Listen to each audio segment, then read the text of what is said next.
What is up, guys? This is your boy. Well, you know what this is. In this video, we're going to talk about one product store and why you should be going the one product store route 2019 and going forward.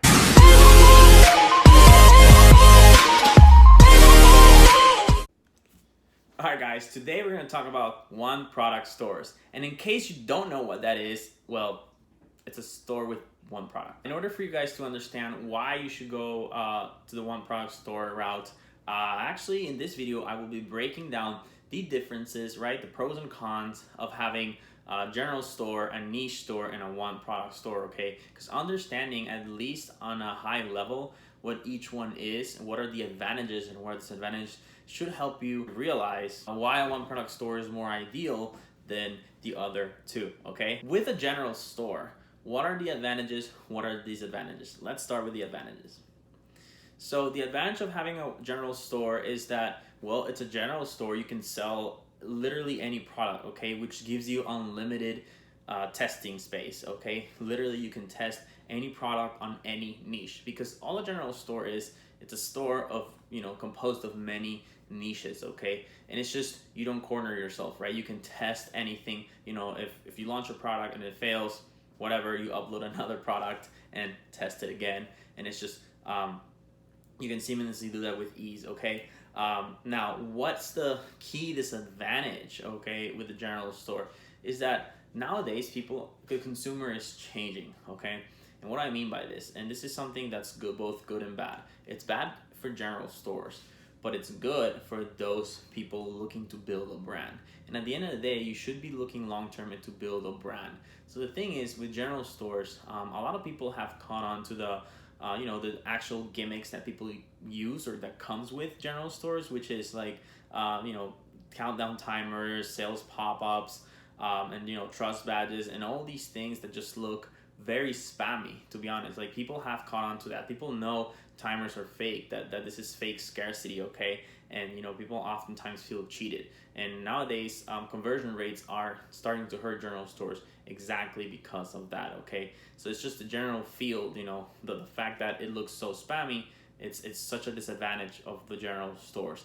Now, another big disadvantage is that it's actually harder to brand a general store. It is a lot harder because, again, you're all over the place. You're not keeping the same passionate audience engaged, right? As if you were to do with a niche store, where you're always having the same audience to market. Here, you're marketing different audiences. Why? Because one day you could be selling a kitchen tool, and then the next day you could be selling something for skincare, and then the next day you could just be selling an iPhone case, literally. So these are different type of audiences, and one is not necessarily interested in what the other ones are, okay? So that's the distinct disadvantages of general stores. Now, with niche stores, which is the second type of store, the key advantage is that you hone in on a particular type of audience, right? Like, if I were doing a pet store, then clearly I'm targeting dog owners or people that are passionate about dogs. So because that's the only thing I'm targeting, it's easier to build recognition, easier to build a brand, to have brand loyalty. And a niche is actually a pretty good type of store. But you guys will find out in a little bit why it's not the type of store that I recommend you guys start off the bat with, okay? And with that said, now come the key disadvantages of a niche store. The fact that you're cornering yourself really soon, especially if you're a beginner, you don't know what you're doing here in dropshipping.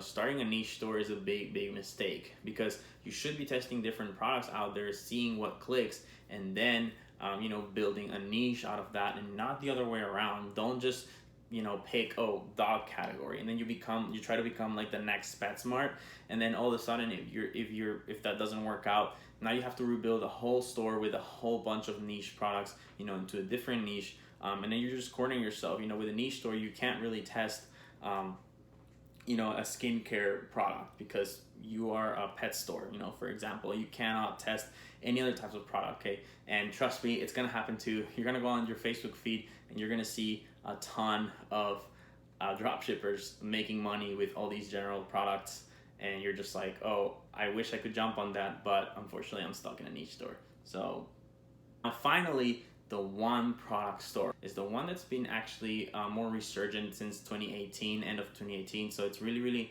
kind of a new concept, and it's something everybody should be jumping on. And here's why.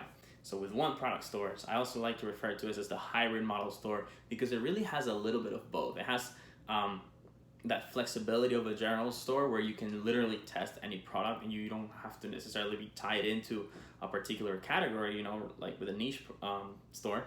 And it also has the distinct advantage that you can build a brand with it. Okay, if you're just doing one store built around one product, especially if that product is, you know, belongs to a particular niche, say it's like a innovative pet product or something like that, definitely that's something that you can build a brand on. And eventually, of course, from that, you guys can branch out to a niche store. So that's more of a long-term goal. Okay, so like I said earlier, you don't want to start a niche store, you know, off the bat, especially if you're a beginner.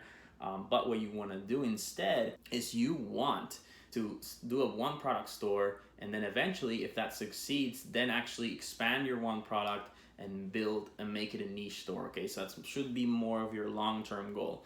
Best thing is that because that one product was successful and now you have a huge audience that has bought from you, you can always retarget those same audience, those same followers, those same customers. You can always retarget them with new products. What's up, guys? Sorry for the interruption. If you're enjoying this video, do me a solid and subscribe down below, and also make sure to hit the bell notification button so that you're the first to know when my next video comes out.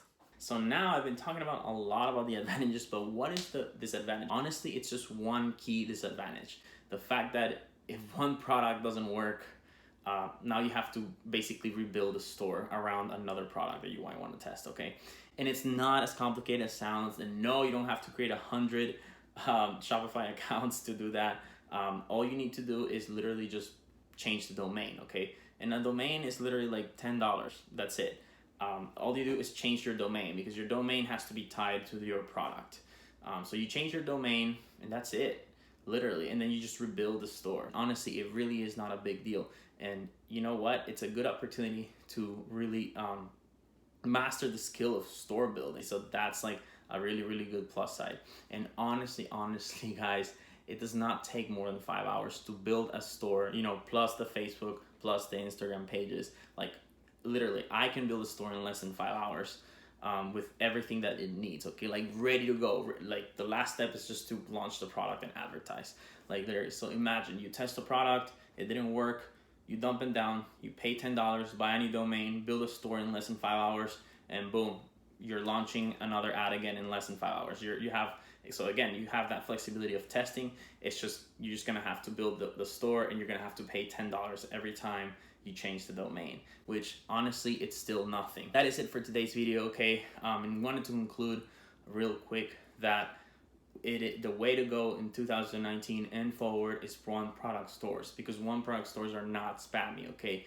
Like the way I build them and the way I teach my students is to, you know, not even use trust badges, 0 timers, 0 sales pops, and, you know, 0 discount pops or whatever, any pops, anything that just annoys the customer as soon as they go into your store and things like that. Anything that looks fake and spammy, I literally tell them get rid of it. Consumers are catching on, seriously. They know, you know, the gimmicks, they know things don't work.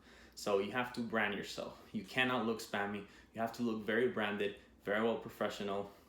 And that's how you're going to succeed in 2019 going forward, because consumers are trusting more a store that seems to be specialized in one single product and everything's just built and around that one product, it's congruent and everything like that, than a store that just sells general gadgets, which looks so fake and spammy. The way to go is to build a brand. All right, guys, hope this video was helpful. See you on the next.